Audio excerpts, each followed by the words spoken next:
Assalamualaikum warahmatullahi wabarakatuh. Salam sejahtera untuk kita semuanya.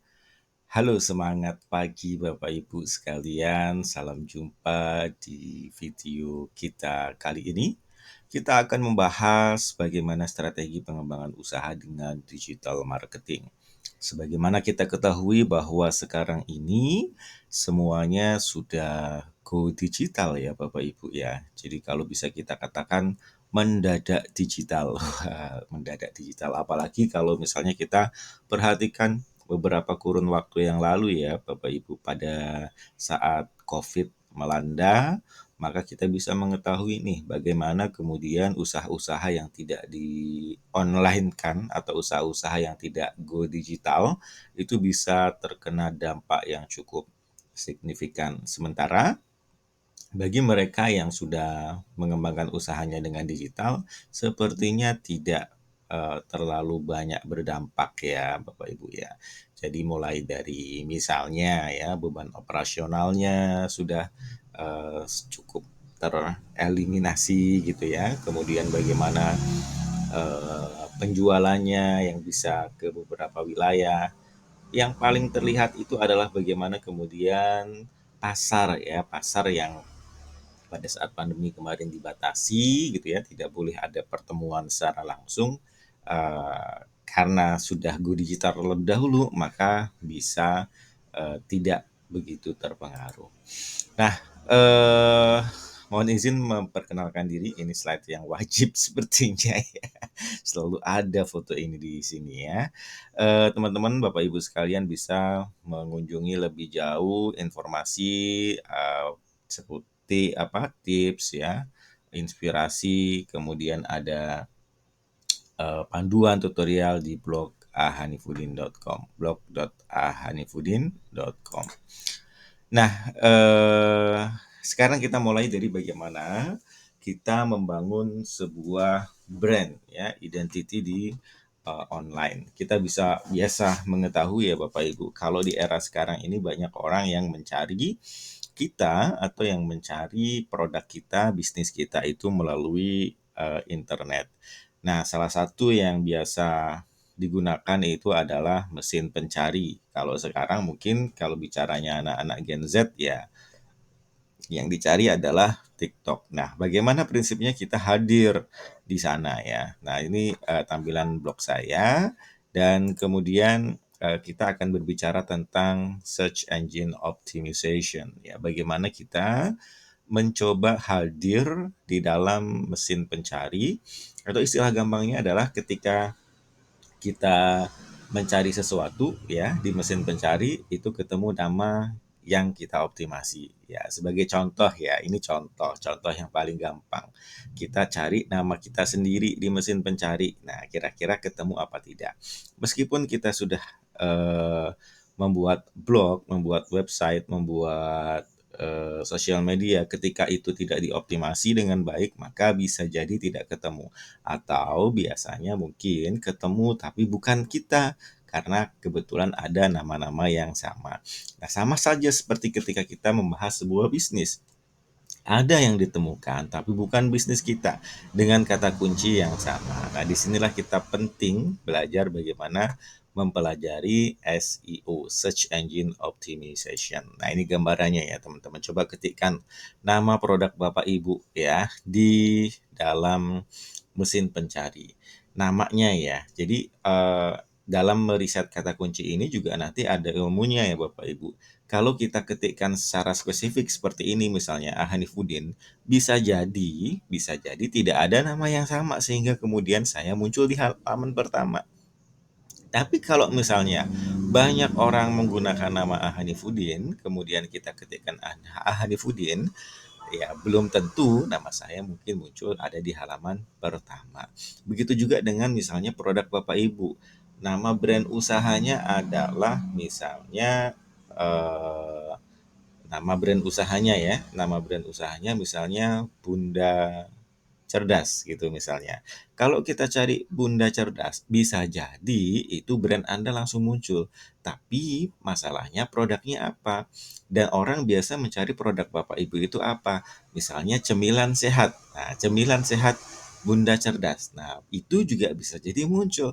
Tapi kalau misalnya orang belum kenal Bunda Sehat, Bunda Cerdas, kemudian dia mau cari cemilan sehat, yang muncul siapa? Nah, ini gunanya kita belajar SEO, Search Engine Optimization. Nah, SEO itu ada dua ya, bagaimana strategi kita mengoptimasi sebuah halaman website. Kita bisa dengan menggunakan on page ya. On page itu adalah bagaimana kita mengoptimasi di website kita dengan membuat konten-konten ya yang menarik, dan kemudian ada optimasi off page. Off page itu bagaimana kita dioptimasi dari luar dengan membuat link building ya, dengan membuat website lain dan lain sebagainya. Nah, eh dalam optimasi on page, Bapak Ibu, ada beberapa hal yang perlu diperhatikan ya. Jadi yang pertama adalah judul ya. Judulnya ini setidaknya mengandung kata kunci. Nanti secara teknis bagaimana cara meriset kata kunci ada di video berikutnya. Nah, kemudian deskripsi. Deskripsi ini biasanya juga harus sama mengandung kata kunci ya. Jadi deskripsi apa penjelasannya, detailnya, artikelnya ya. Nah, ada juga yang kemudian nanti antara artikel dan meta deskripsinya itu juga harus sama. Deskripsi itu seperti apa namanya beberapa saringan dari artikel. Intinya apa ya? Dan ini harus mengandung kata kunci. Nah, kemudian jangan lupa kata kuncinya ya, kata kuncinya juga disesuaikan. Kemudian isinya jangan sampai Bapak Ibu mau menuliskan judul berbeda dengan isinya ya. Nanti apa pembaca akan kecewa. Nah, yang lainnya lagi adalah permaling. Permaling ini sebisa mungkin disesuaikan dengan judulnya. Ini salah satu strategi ya, atau bagaimana kemudian kita mengoptimasi on page dari halaman website kita. Nah, karena kalau Bapak Ibu sudah membuat website, tentu ini menjadi satu hal yang harus dilakukan ya. Karena website sebagus apapun kalau kemudian nanti tidak dioptimasi, sayang tidak ada pengunjungnya. Apa sih tujuan kita membuat website? Biar terkenal. Nah, kalau misalkan websitenya tidak muncul, hanya dikenalkan melalui WA, hanya dikenalkan melalui kartu nama, saya kira itu nanti tidak akan sangat berdampak signifikan. Kecuali kalau misalnya kita ketemuan ada 1.000 orang, kemudian 1.000 orang itu diberi kartu nama kita semuanya dan mengakses kita, nah itu bisa ya. Kemudian nanti ada apa ya, getuk tular istilahnya, itu bisa. Tapi kalau misalnya kita mengoptimasi dengan membuat konten, akan lebih baik lagi Bapak Ibu. Nah, kami sudah menuliskan beberapa strategi website ya, optimasi on page dengan menggunakan Yoa SEO buat Bapak Ibu yang menggunakan WordPress. Ini nanti bisa melihat panduan ini ya, strategi optimasi website dengan Yoa SEO. Silakan nanti linknya bisa diunduh di link yang tersedia. Nah, maka ketika kemudian kita tadi sudah belajar SEO on page-nya, kita belajar juga SEO off page-nya. Nah, SEO off page itu berkaitan dengan link building. Bagaimana kalau misalkan di sosial media itu istilahnya kita di-endorse sama akun sosial media lain gitu ya. Nah, ini sama ya, bagaimana website kita juga di-endorse sama website lain. Nah, kriterianya nanti website lain yang mengendorse kita itu harus lebih bagus ya, harus lebih bagus. Dia punya apa namanya penilaian ya, authority score yang bagus gitu ya. Kemudian dia sudah sesuai dengan topik kita ya dan lain sebagainya. Nah, kita juga bisa dengan mentautkan di sosial media. Contohnya kalau misalkan kita lagi posting ya di sosial media, kita kenalkan ya lewat sosial media. Sehingga mungkin saja Bapak Ibu tadi antara SEO on page-nya itu membuat artikel, off page-nya artikelnya itu nanti di-share buat teman-teman sosial media yang mengikuti kita buat follower ya, biar nanti tahu dan kemudian nanti bisa ada traffic juga. Nah, kemudian yang ketiga adalah branding ya. Bagaimana secara off page-nya itu branding itu juga bisa menjadi salah satu faktor yang cukup penting, misalnya membuat orang kepo, membuat orang penasaran akhirnya mencari. Nah, ketika mencari ini kita pastikan bahwa yang muncul adalah kita gitu ya. Nah, brandingnya ini misalnya bisa berupa tadi ya, beberapa kesatuan. Nanti di materi branding secara khusus kita akan bahas lebih jauh lagi. Nah, ada satu hal yang penting ya Bapak Ibu yang perlu kita cermati di sini adalah keyword, atau kalau di sosial media itu ada istilahnya tagar ya, tanda pagar seperti ini. Nah, jadi kita bahas keyword ya, bagaimana cara mencari atau cara menentukan keywordnya, bagaimana kita menganalisa keywordnya klien, bagaimana caranya kita melihat keywordnya kompetitor. Nah, ini bisa kita lihat dari beberapa tools keyword berikut ini. Di antaranya adalah kita bisa dengan menggunakan semrush.com ya, atau kita bisa menggunakan Uber Suggest, kita bisa menggunakan Ahrefs ya, Ahrefs ya. Kemudian kita bisa menggunakan keywordtool.io, Google Keyword Planner, atau kita juga bisa mencari pencarian di Google ya. Kemudian kita bisa menemukan beberapa kata kunci yang direkomendasikan oleh Google ya, Google Keyword Suggestion.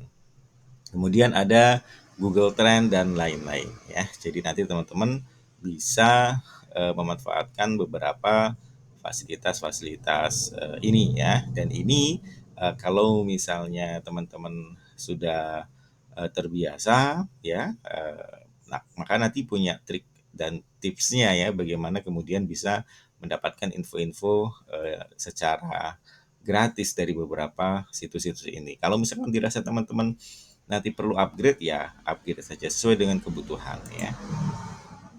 Nah, silakan teman-teman nanti coba buat ya daftar keyword yang pas buat produknya atau bisnisnya teman-teman ya. Kalau bisa teman-teman tidak hanya mendapatkan dari satu sumber saja. Misalnya kita dari Google, rekomendasi di Google gitu ya. Apa saja daftar keywordnya. Kemudian dari keyword tools yang lain misalnya dengan Semrush apa saja. Kemudian kita juga lihat tuh misalnya ketemu kompetitor, kompetitor tuh pakai keyword apa saja ya. Nanti teman-teman bisa membuat daftar keyword ya, daftar keyword dari bisnisnya teman-teman semua. Nah, ini masih sama ya, produknya apa. Nah, sebagai contoh ya, ini kita juga menggunakan Google Trend ya, eee eee, membandingkan ya, setelah nanti teman-teman mendapatkan beberapa keywordnya, kemudian nanti kita coba bandingkan juga di Google Trend ya. Misalnya antara kopi robusta dengan kopi arabica, kalau dibandingkan bagus yang mana. Nah, ini bisa juga nanti dijadikan salah satu dasar sumber bagaimana teman-teman akan fokus kemana nih gitu ya. Oh, ternyata kok banyak pencariannya yang sini gitu. Tapi kalau misalkan kita fokus mau, berarti belum ada pemainnya nih. Bagaimana biar saya menguasai ini terlebih dahulu.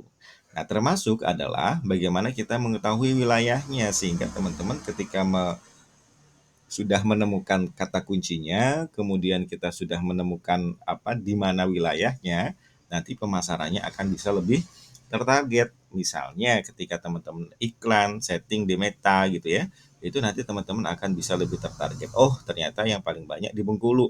Ya sudah, saya mau iklannya di Bengkulu saja. Oh, ternyata yang paling banyak di Sulawesi Barat. Maka saya akan fokus iklannya di Sulawesi Barat saja. Gitu ya contohnya.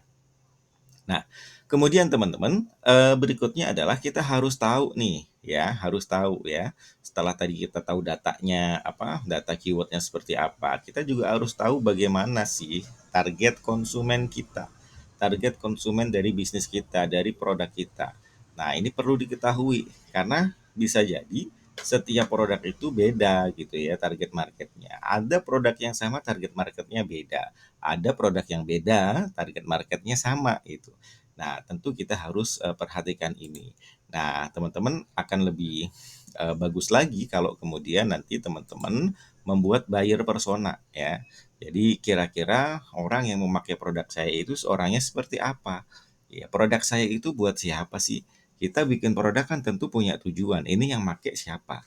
Kalau kita pakai misalnya bikin produk baju bayi, berarti yang make bayi nih gitu kan. Nah, yang beli baju bayi itu siapa? Apakah bayinya? Apakah bapaknya? Apakah ibunya? apakah neneknya. Nah, kalau misalnya bapaknya, usianya berapa? Kalau misalkan neneknya, usianya berapa? Kalau misalnya ibunya, usianya berapa? Gitu ya. Jadi kita nanti klasifikasikan target market kita itu seperti siapa. Nah, kita bisa identifikasi nih, identifikasi audiensnya juga ya. Kira-kira apa permasalahan yang dihadapi? Kalau misalnya produk kita berkaitan dengan servis ya, produk kita berkaitan dengan apa layanan gitu ya, masalah apa yang dihadapi. Nah, kalaupun produk kita misalnya produk makanan misalnya, nah apa yang dihadapi oleh konsumen misalnya ada salah satu audiensnya yang nggak mau apa manis ya. Sekarang kan sudah menghindari gula misalnya. Nah, di situ ada spesifikasi produk kita yang misalnya produk non sugar gitu ya. Nah, itu nanti berarti oh iya target marketnya lebih khusus ke sana. Nah, tujuan pelanggan ini apa dan kemudian solusinya yang kita berikan kepada mereka. Ini sebagai contoh bagaimana gambaran buyer persona dari produk apa ini kopi ya, penggemar kopi specialty ya. Jadi contohnya Lisa ya, kemudian usianya 35 tahun, wanita, pekerjaannya sebagai seorang desainer grafis. Ini beberapa hal yang dilakukan. Biasanya desainer grafis kan suka apa kerja nggak kenal waktu ya. Jadi kadang sampai malam dan lain sebagainya, maka dia suka kopi, penggemar kopi ya yang ini. Jadi silakan masing-masing teman-teman punya produk dan kemudian dibuat buyer personanya. Nah, oke ini formnya teman-teman nanti bisa pakai ya. Nah, berikutnya adalah bagaimana cara kita mendekatkan diri kepada pelanggan ya, bagaimana cara kita membuat iklan, bagaimana cara kita membuat kalimat-kalimat promo, bagaimana cara kita membuat konten. Nah, ini adalah kita butuh satu strategi copywriting ya. Jadi copywriting ini akan bisa membuat orang penasaran ke produk kita, membuat orang tertarik untuk membeli produk kita, membuat orang bisa lebih antusias ya, bisa lebih penasaran ya dengan produk kita. Nah, ada beberapa konsep strategi yang biasa dipakai ketika kita membuat copywriting. Ini yang banyak dipakai ya, yang umum dipakai. Sebetulnya masih banyak lagi yang lainnya. Kita akan bahas tiga saja. Ada konsep AIDA, ada FAB, dan ada PAS. AIDA itu pada prinsipnya dia semacam bercerita kemudian menarik perhatian kita ya dengan struktur apa yang menarik, kemudian dia memberikan fakta-faktanya dan kemudian membujuk, mengajak kita untuk melakukan sebuah tindakan tertentu dengan action. Jadi attention, interest, desire, and action. Bagaimana kemudian uh, orang yang membaca copywriting ini merasa ini gue banget nih, ini saya banget gitu ya. Nah, kemudian nanti dia akan segera melakukan tindakan.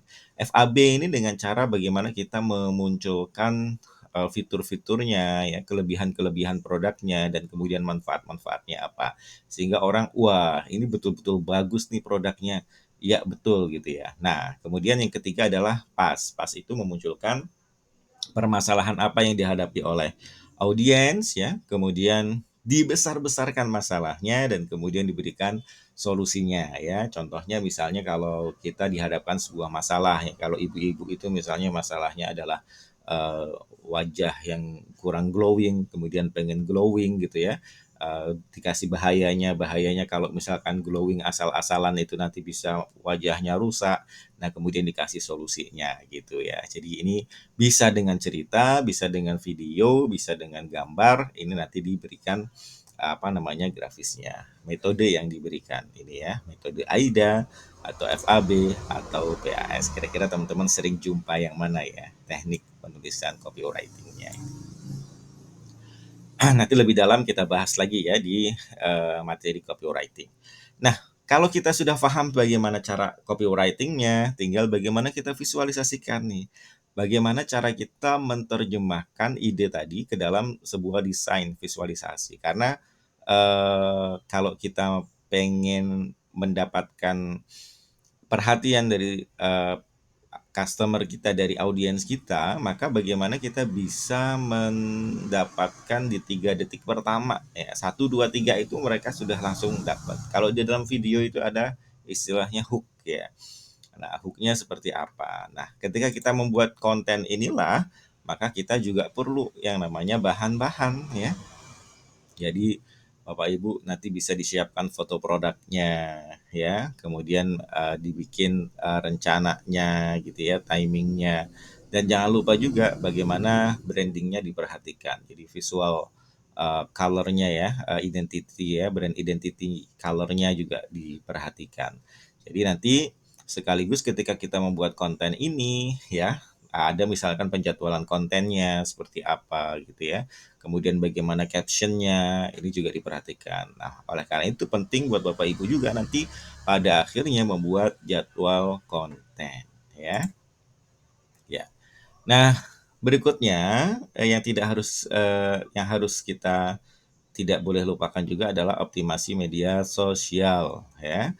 Optimasi media sosial ini sekarang sangat mudah ya Bapak Ibu ya teman-teman ya. Banyak sekali media sosial yang bisa memberikan kesempatan untuk produk kita konten kita itu FYP ya, viral ya. Jadi Bapak Ibu nanti bisa lebih lebih banyak ya peluang untuk apa namanya bisa lebih banyak memberikan share info pengalaman ya, bagaimana memberikan share info edukasi gitu ya. Nah, ini berkaitan juga dengan konten. Pelajari bagaimana jenis-jenis konten yang lebih sesuai dengan Bapak Ibu dan kemudian nanti bisa eh, audiensnya itu suka dengan konten-konten tersebut ya. Nah, ini beberapa hal ya kalau kita berbicara tentang eh, social media optimization ya, bagaimana kita mengoptimasi sosial media. Yang pertama sekali adalah bagaimana sosial media kita itu secara profilnya itu sudah lengkap ya. Profil. Nah, profil ini bisa dengan beberapa cara ya, dengan menyesuaikan username dengan kata kuncinya gitu ya, atau membuat deskripsinya itu mengandung kata kunci gitu ya. Kemudian sertakan dengan hashtag ya, namanya ini sama gitu ya, sehingga ketika kemudian dicari juga akan mempermudah. Kemudian kontennya juga kalau bisa sih topiknya relevan ya, topiknya sama, nggak gaduh-gaduh gitu ya. Kalaupun gaduh-gaduh itu ya tidak jauh-jauh amat lah gitu ya. Jadi misalnya konten makanan sama toko besi itu kan jauh gitu ya. Kecuali kalau ceritanya kita makan di toko besi gitu. Jadi akan sangat berbeda gitu ya. Jadi kontennya temanya itu kalau bisa yang se apa se setopik ya, topiknya secara spesifik gitu. Kemudian kita harus perhatikan juga konsistensi ya, konsistensinya seperti apa, bagaimana kalau misalkan kita mencoba untuk membuat satu hari satu konten gitu ya, dua hari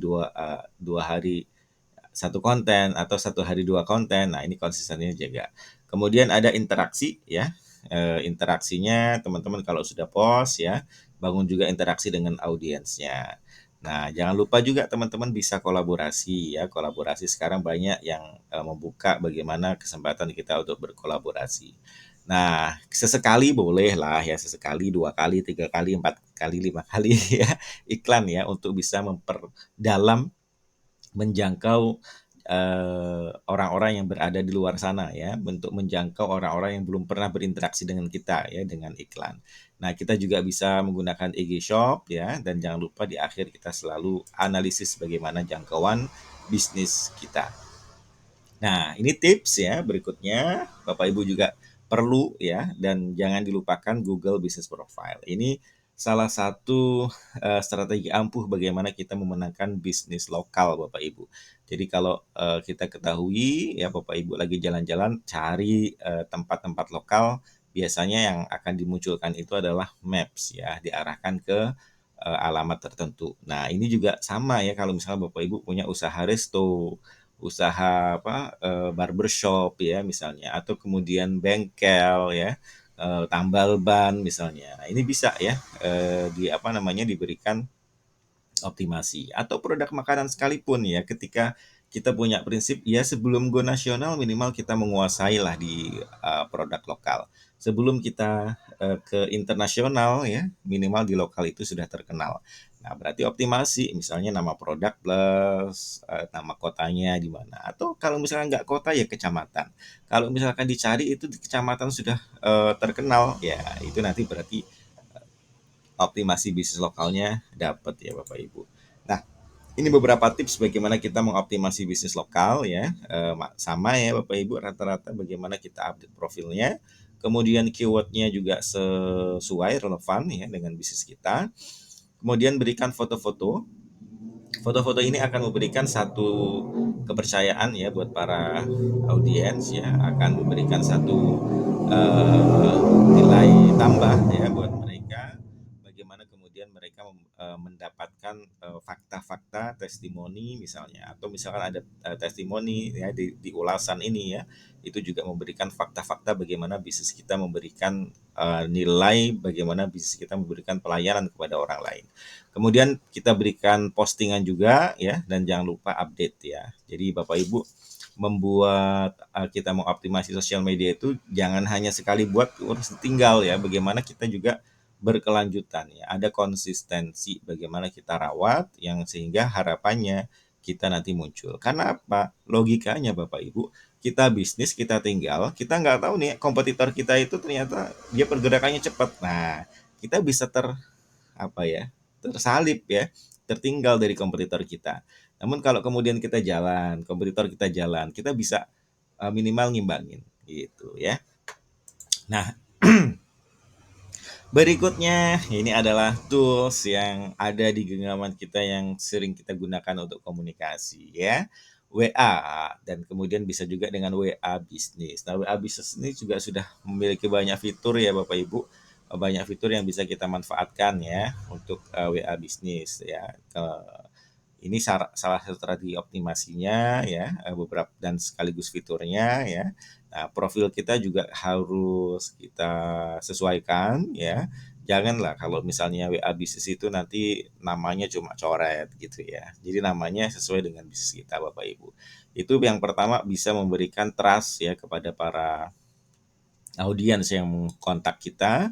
Kemudian juga akan memberikan apa ya, selain kepercayaan juga orang, oh iya ini berarti betul nih WA resminya. Apalagi kalau misalkan Bapak Ibu pakai yang centang gitu ya, centang biru ya, biru apa hijau ya, biru ya gitu ya. Jadi nanti bisa lebih dipercaya. Nah, kita juga bisa broadcast ya, kita bisa update status, nanti secara khusus kita bahas bagaimana caranya bikin status di WA ya, story, ada panduannya juga nanti silakan Bapak Ibu bisa akses ya. Kita juga bisa iklan ya di WA story itu ya, di WA bisnis ya. Kemudian kita bisa menampilkan katalog-katalog produk kita bisa setting auto replay ya, kita bisa tambahkan label ya untuk memisahkan siapa yang chat gitu ya. Ini yang sudah beli, ini yang tanya-tanya doang, ini yang PHP ya, kita bisa kasih label. Dan kita juga bisa lihat statistik di WA bisnis kita. Nah, ini kami sudah tuliskan strategi optimasi WhatsApp Story. Silakan Bapak Ibu juga bisa akses gratis ya di sini ya, di blog hanifudin.com. Demikian Bapak Ibu, bagaimana kita mengembangkan bisnis dengan strategi digital marketing ya, sekaligus kita tadi spill sedikit ya terkait dengan tools-tools apa yang dipakai untuk kita bisa bersama-sama mengembangkan bisnis kita dengan strategi digital marketing. Tentunya Bapak Ibu, di era digital ini tidak mungkin lah ya kita masih menggunakan cara-cara yang lama gitu ya. Kalau bisnis kita mau bisa sustain ya, bisa berjalan ya, minimal kita bisa beradaptasi dengan teknologi sekarang ini dan kemudian kita bisa menggunakan teknologi-teknologi terbaru ya yang ada sekarang ini. Kalau target marketnya berubah ya, kita juga perlu ya mencari kanal-kanal pemasaran yang lebih untuk bisa mendekatkan diri kita kepada target marketnya. Intinya Bapak Ibu bahwa sekarang ini kita semakin banyak diberikan kemudahan untuk bisa menjangkau target market kita dengan menggunakan tools yang ada di genggaman jari kita. Dengan menggunakan HP, kita sudah bisa langsung transaksi dengan teman-teman kita. Baik Bapak Ibu, sampai di sini dulu untuk video kali ini. Sampai jumpa di video berikutnya.